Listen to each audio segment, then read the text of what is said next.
Hello, cycling fans of the internet. We're back with a quick post. But I don't know, these aren't a webinar, quick video about my Facebook post that I had put up the other day, basically saying, there's a lot of great coaches out there. Make sure the one that you pick is the right fit for you. Don't just pick the coach because you do a local group ride with them or because he's a Cat 1. There are a lot of things that go into the art of coaching and making somebody faster, and you want to pick somebody that's going to really put in the time to help you reach your goals. And our tagline is get fast, faster, because I really think we can make people faster before other coaches can.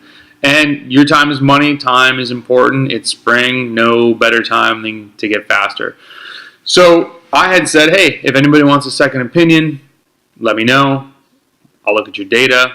And someone said, well, what am I going to get out of this? What are you going to do? So I've talked to a few different people, and I thought I would post this quick blurb simply by showing 3 simple charts that we've talked about, 2 so far in these past videos, webinars, whatever, and one that everyone's seen, a performance manager. So this athlete I had only ridden with a few times, seen him race, had somewhat of a quick idea of what type of cyclist he was. Wasn't sure, obviously, of the training he had done before, but he also uses Training Peaks, so we could sync up accounts, and I could dig through it for about an hour, and it really highlighted a lot. But initially, simple old watts per kilogram chart. Now, as you can see, this is for last year, 2017. I wanted to take a look at, where does he stack up right now? And he's a Cat 3, which is awesome, because most people are, there's a lot of 5s, most people are 4. There's much fewer Cat 3s, even smaller Cat 2, and I think it's like there's 2% of competitive cyclists are Cat 1s or something like that.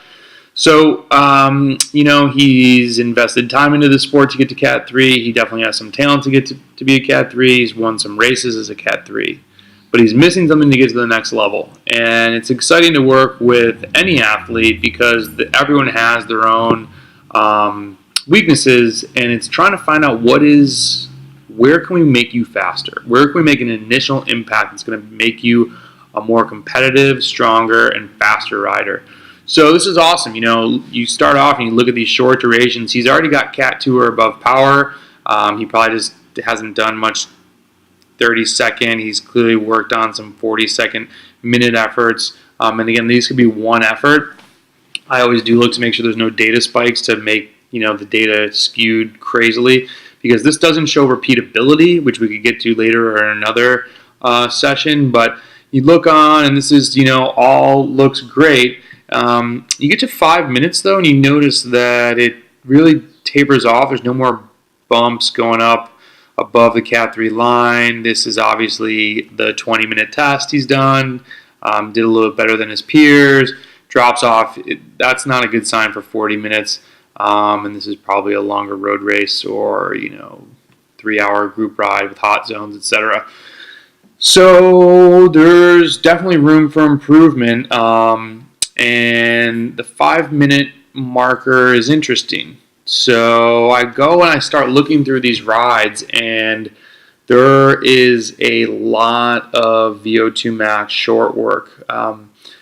A lot of Tabata intervals, 20 seconds on, 10 seconds off, which are good. Cross racers are huge on those because it's gas off, gas off, gas off. Very, true to their style of racing. It's a good VO2 max workout to teach your body to start buffering lactic acid and learning to go again and again and again and again and again and again and again without much rest. But it was always followed with these 3-minute intervals, which, there never seemed to be a go for a best and then let's work on repeatability. Why always 3 minutes? That's, look at this. This is the 3-minute that he always did.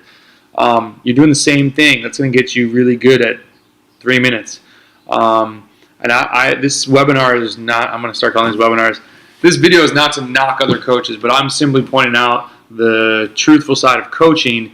This coach is not looking at the statistical data that's going to show, if he's using the programs, what intervals to do to give you the best chance at improving those different systems, whether we're talking aerobic, anaerobic, are we doing max aerobic, are we doing intensive aerobic?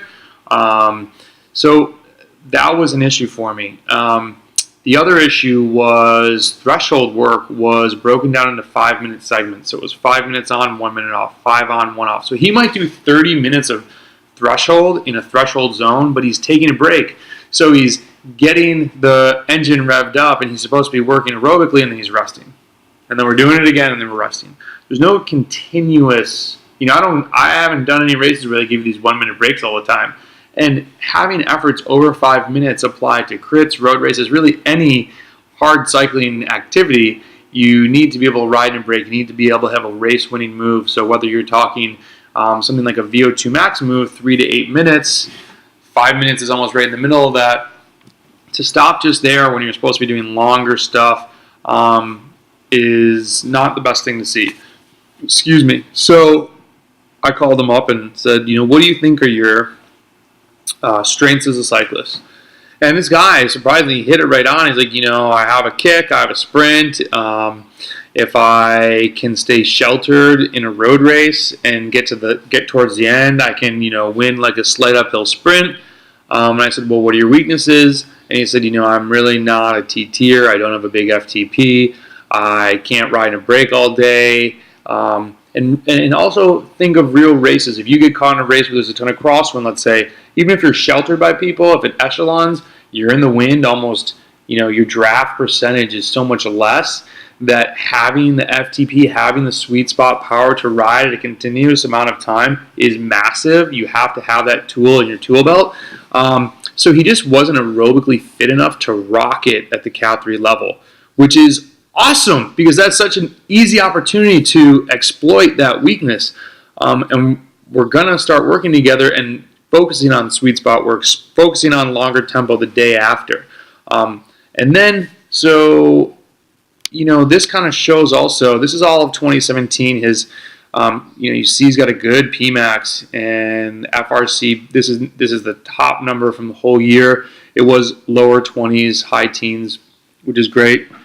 You can use a residuals chart also. Shout out to Jason Chatham who turned me onto that. He's doing a 20-minute that even says it's better than what the theoretical value is because he's not doing this stuff long enough. So the model's not great. It's not giving us the best information. We're not inputting all the best data points to get the best result. This is only as good as the info you give it. You see this massive hole for road racing. So we are going to crush that thing. And then the last thing, super basic chart, right, that everybody has looked at. Everybody loves this thing, Performance Manager chart. Don't forget to check out Sportique. This is the best cream out there, Century Riding Cream. Right now they're out of this one. The Fem one actually just has more antibacterial characteristics, so you want to get that.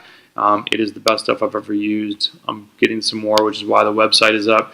So you know that the blue line is your fitness. And if anyone doesn't understand this graph, feel free to reach out to me and I'd be happy to explain it in more detail. The ATL acute training load is more your very recent last week. What have you been doing? And then your stress score on the bottom, which is CTL minus ATL equals TSB. So we're in February, April, June, August, right?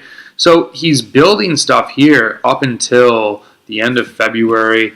Kind of peters out, takes a little rest, climbs up a little bit, but we're not even into spring racing, it's just going down. And, I looked at one of the comments in one of his Friday rides. It was a big group ride, and it said, like, I actually feel like I'm getting weaker.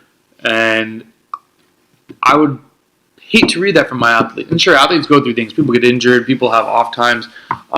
If you're training a lot, though, and you feel like you're getting weaker and you are getting weaker, something's wrong. You got to make sure you verbalize that to your coach. And one thing I think in talking, the workouts that he was getting prescribed were too long during the week, and it was creating other stress in his life.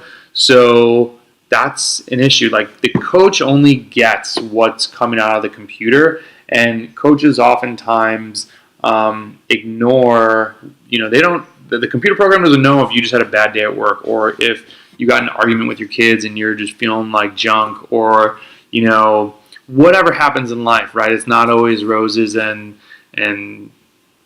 apple pies and really awesome things. So you have to communicate that, and there might have been a breakdown in communication, but regardless, it's going down, and then this is good though. He gets a build again, and he's building up in August, and he's getting, CTL, I think this was up over 100, which is awesome for an amateur cyclist. There were no events though then that he was getting ready for. It was just the guy had him just riding. So I feel for him. It's like this segment here should have been back here. He had some really interesting workouts before a couple big crits. So, we took a step back and said, okay, what can we work on? You're great at sprinting for your category. We can still make that stronger. We're going to attack the short stuff, like 1 minute, 2 minutes, some things you haven't even really peaked on. Not as like a peak when you're peaking, but as like hitting your best performance. So we saw those little blips earlier.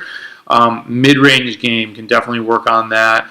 Race winning intervals, doing things over 5 minutes, and doing 5 minutes, setting new PRs.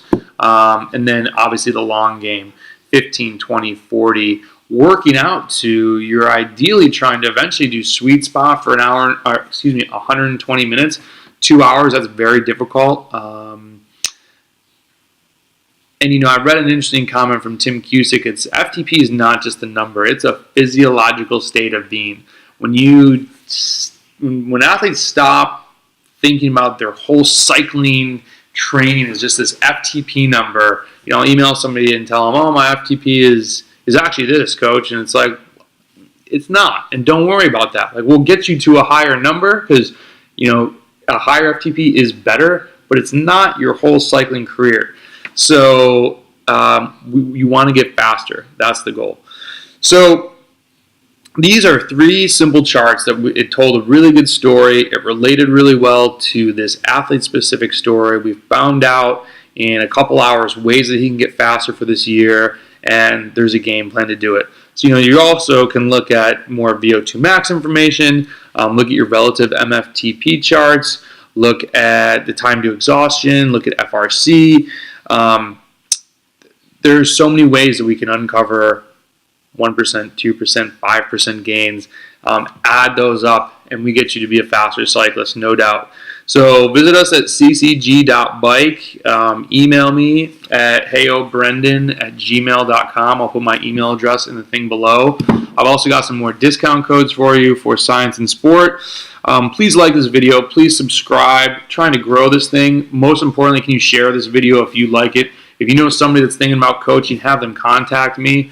I want to make people faster. It's awesome, and it is so rewarding when somebody just starts ripping it, and I never thought I would be able to race in a Cat 1 race. I never thought I would win a Cat 1 race.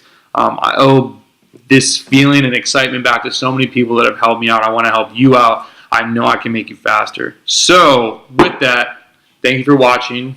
Let's get fast.